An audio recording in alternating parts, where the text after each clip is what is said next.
Where do I start? Begin at the beginning is what the king advised Alice in Wonderland, and so I shall. I've always been a background person, and that is what a writer is to me, the one who tells a story so others can fetch the glory. I was a shy little girl, so shy that at 4 years old most people were convinced I couldn't even talk. But I could read. Dr. Seuss' Green Eggs and Ham was my first book. All writers are good readers. I traveled everywhere through the written word. My dad told me I would. I journeyed to faraway places only the imagination could see. Scrumptious green eggs and ham delighted my palate, even if Sam I Am did not like them. Elephants hatched bird eggs, and cats messed up whole houses, and dogs had glorious parties with the finest hats, and I was there for all of it. Soon reading it wasn't enough. As soon as my fingers were able to grip a pencil, I began to form letters that quickly turned into words and then stories like the ones I cherished. I wrote childish fantasies and silly poems and adventures and letters to everyone.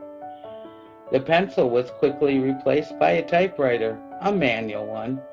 I would like to tell you that the words started flying onto the page, but they did not. It took diligence and nightly finger calisthenics to master the big black metal beast. My first electric typewriter?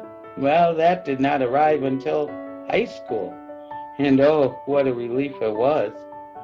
Nevertheless, my appreciation for the written word grew.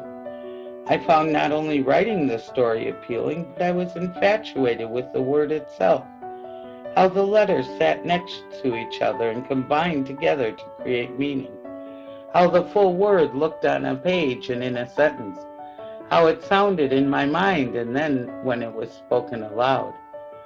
The written word had a style all its own, and it became my style. My first college experience, well, that was studying what I call a daddy degree.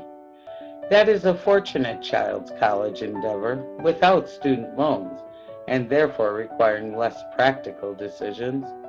After all, how many English majors get a good job in their field? A word lover has few practical choices in the job hunting world. Consequently, my first experiences didn't involve writing in the job title. I spent the first decade in sales with writing and reading as my hobby. But all was not lost, for sales taught me many lessons, and with creative thinking, I began to sell people through the written word instead of cars. I opened a career development center and used my love of the written word to write resumes that reflected clients' experience and interests and career goals. As a result, the written words attracted prospective employers and won the coveted interview for them. For me, I had opened the door to writing as a career and made a good living as a background person, telling the story so others could fetch the glory. Doors opened quite wide for a time, almost 20 years. My business grew, too, and I wrote resumes, business plans, promotional materials, and grants. I worked for the schools, too, directing the School to Work program and implementing a teen employment center.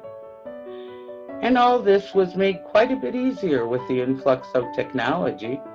The typewriter was now obsolete. Words flew onto the page, and spell check replaced the expense of correction tape. Yet, like most people, doors opened and doors shut on my life's journey. The door shut to my career development center when an accident occurred. Even with 20 years of writing for others under my belt, feasible job opportunities were not plentiful. So I had to reinvent my career, and what better place to start than at the beginning once again. I opened the door to college, though this time in the online environment. I was more realistic too, as student loans were used to fund this education. I knew how to sell and I knew how to write. Now how could I use these abilities to make a living? I chose journalism and mass communications for my bachelor's program. I liked writing about truthful matters. But the big light bulb came on in my senior year when I chose a technical writing course as an elective. Writing communication pieces with targeted audience and a defined purpose excited me and fit right in with my experience. But I wanted to learn more. So I opened the next door by applying to the grad school program and beginning New England College's professional writing program. My knowledge has grown, my writing has blossomed, and I see my future taking hold as I become a confident writer in a myriad of genres. And that brings me to today, to telling you my digital story about the written word and me. And as long as you're here, come in. This is the right place.